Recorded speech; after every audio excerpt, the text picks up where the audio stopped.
Well, welcome everyone. Thank you so much for being here. My name is Renee, and I'm a wellness coordinator here at Kapnick Strive. And with me today is Emma. She is also a wellness coordinator here. And we are so excited to present today's webinar about emotional intelligence, or EQ, which stands for emotional quotient, and how cultivating EQ can lead to better relationships, improved well-being, and meaningful personal growth. Now, this isn't just a feel-good concept. EQ is backed by research across neuroscience, psychology, and leadership development. So whether you're hoping to improve personal relationships, support your team more effectively, or build better communication skills, developing emotional intelligence is just one of the most powerful steps that you can take in developing these skills. So let's go ahead and get started. So what is emotional intelligence, or EQ, which is short for emotional quotient? It is the ability to recognize, understand, and manage your own emotions, and to recognize, understand, and influence the emotions of others. And just a little note here, we will use the terms emotional intelligence and EQ interchangeably throughout this presentation. So this concept was developed by Daniel Goleman, and it was popularized around in the 1990s, And just an understanding here, difference between EQ and IQ. IQ measures things like logic and reasoning, and EQ is more about self-awareness, empathy, and social navigation. So why does this matter? EQ matters because we're emotional creatures. Whether aware of it or not, our emotions influence every part of our day. How we respond to stress, how we connect to others, even how we make decisions. EQ gives us the tools to navigate emotional landscape with greater confidence and clarity. EQ impacts nearly every aspect of our life, from how we handle conflict to how we motivate ourselves during tough times. Research has shown that emotional intelligence is a better predictor of success than IQ in many careers.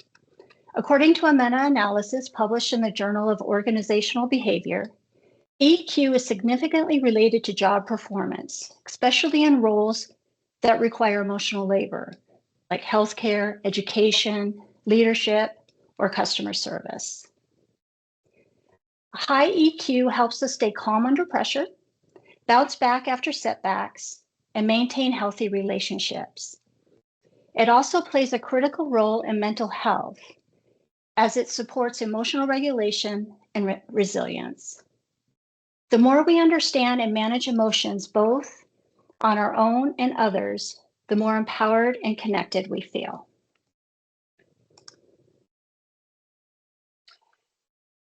So EQ is divided into like 5 core components.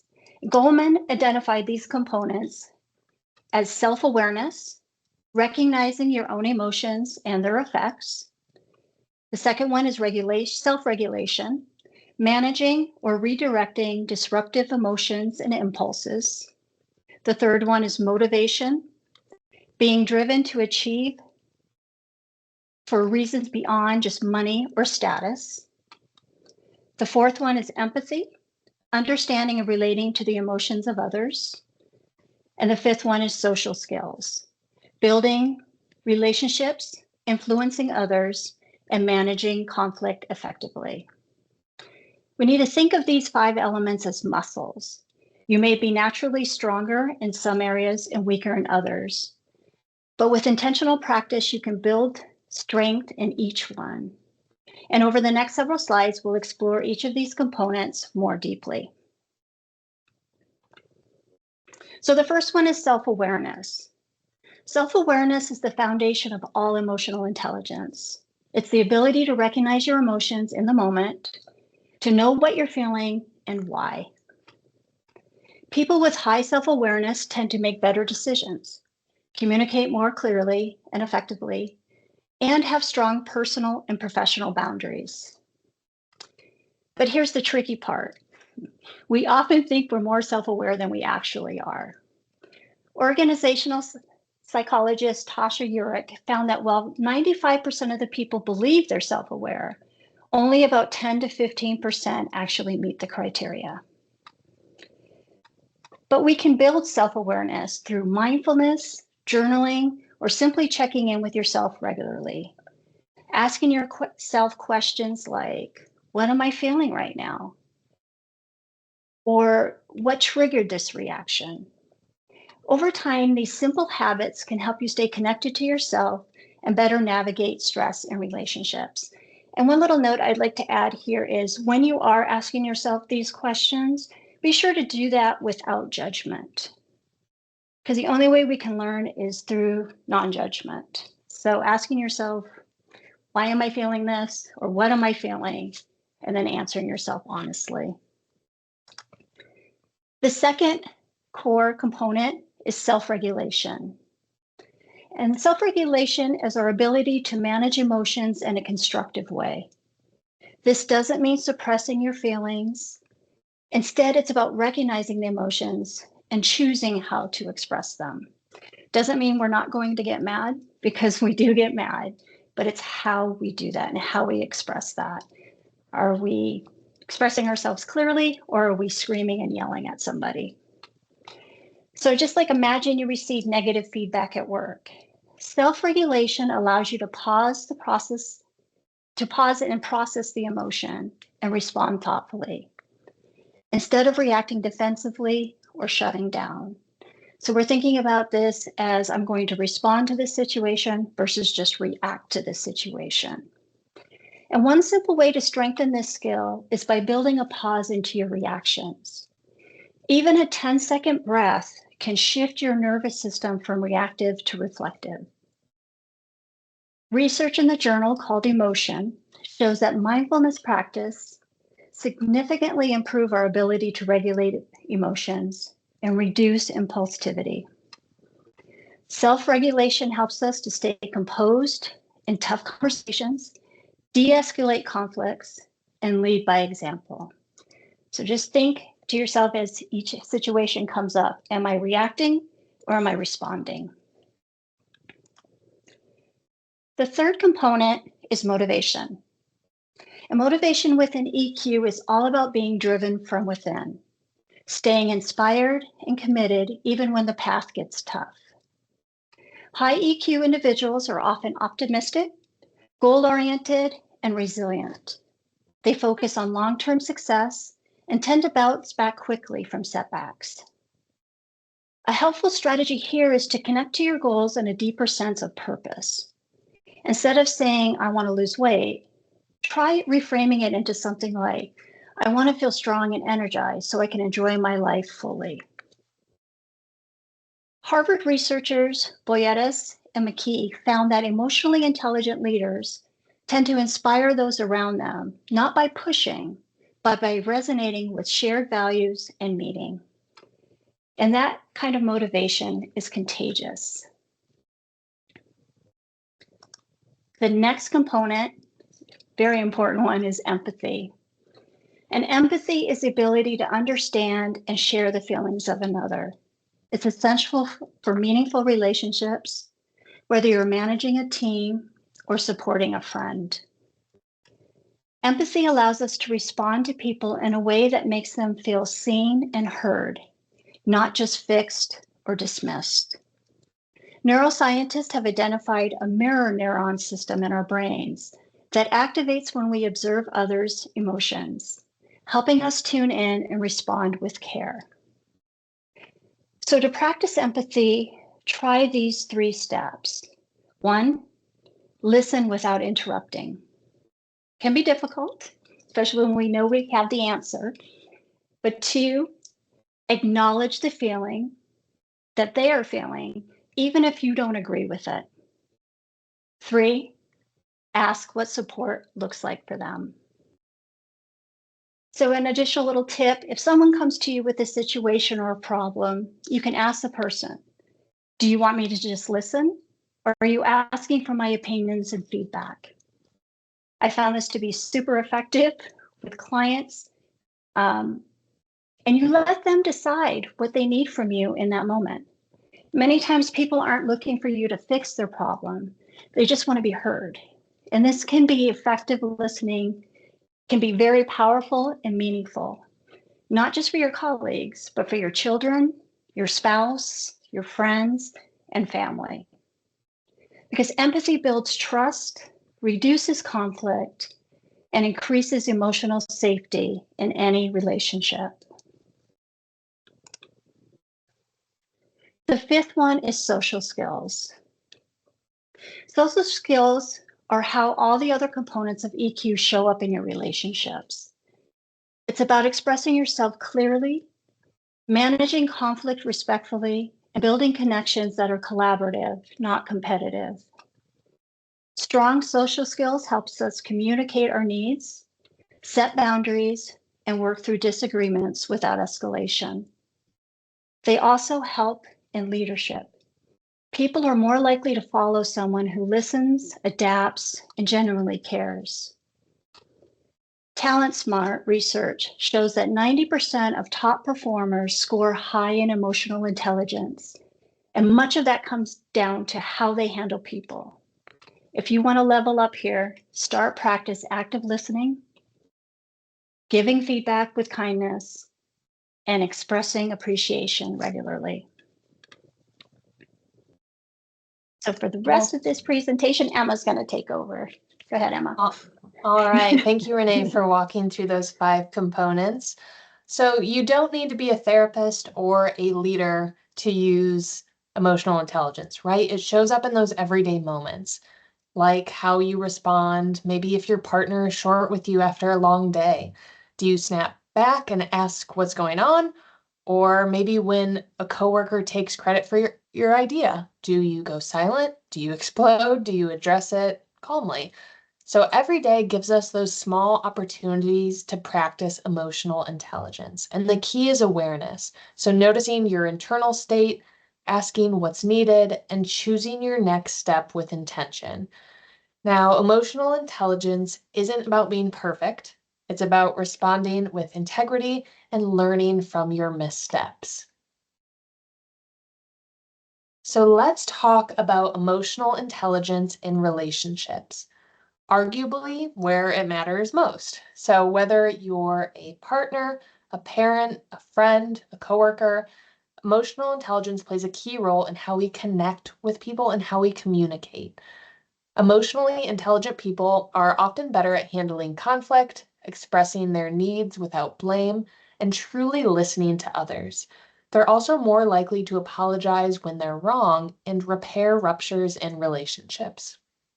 Now, research from the Gottman Institute shows that couples who practice emotional attunement, or that is the ability to notice and respond to each other's emotions, those couples are significantly more likely to stay together and thrive. So the next time you're in a difficult conversation, try slowing down and saying, here's what I'm feeling. Or you can say, help me understand what you're feeling right now. That kind of emotional honesty deepens trust and connection. But of course, emotional intelligence isn't just about managing others too, or our relationships, because it's also a powerful tool for self-growth. So when you develop emotional intelligence, you gain clarity about your values, your patterns, and maybe your blind spots.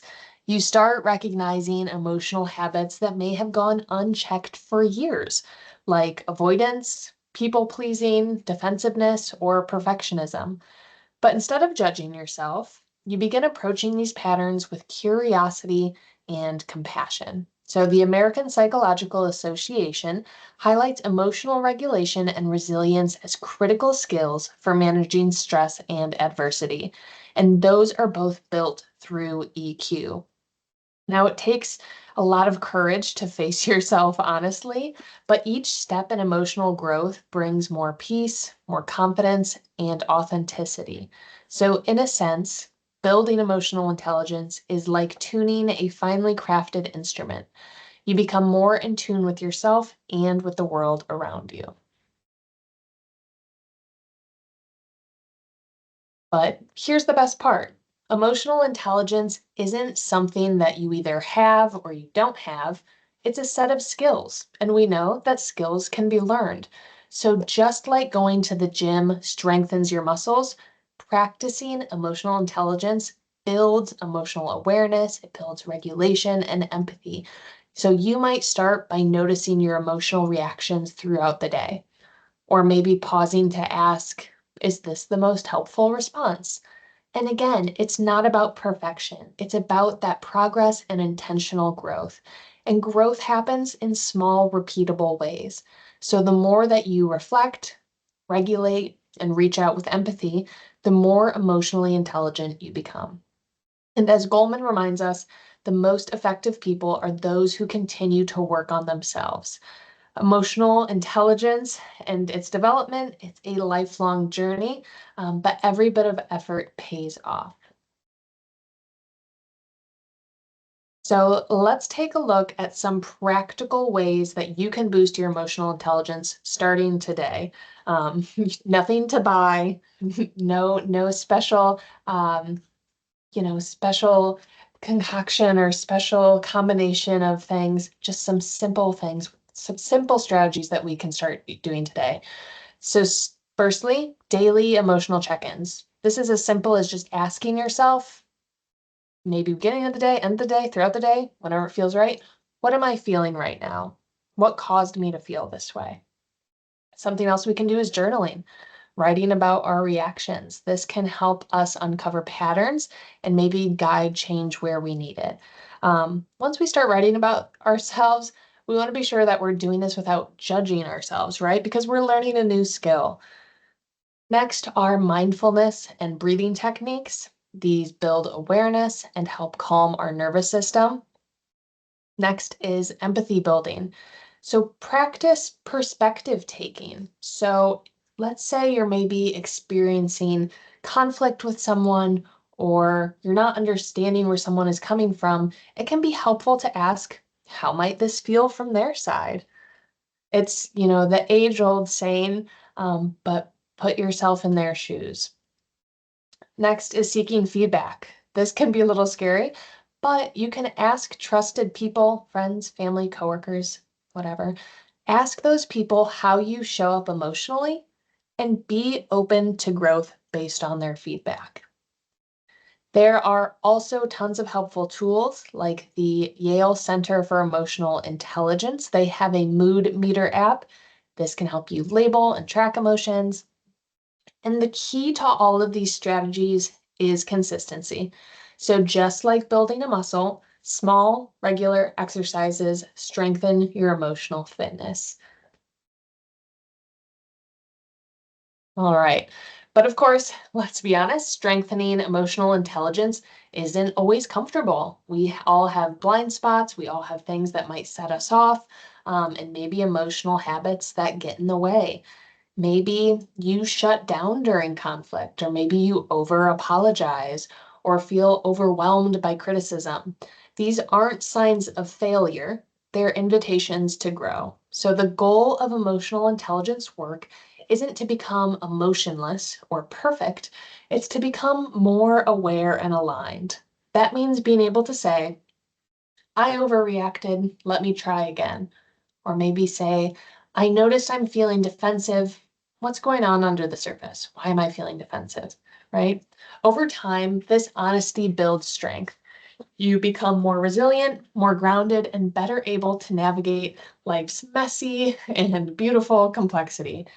Of course, emotional intelligence does not remove challenges, but it gives you the tools to move through them with grace.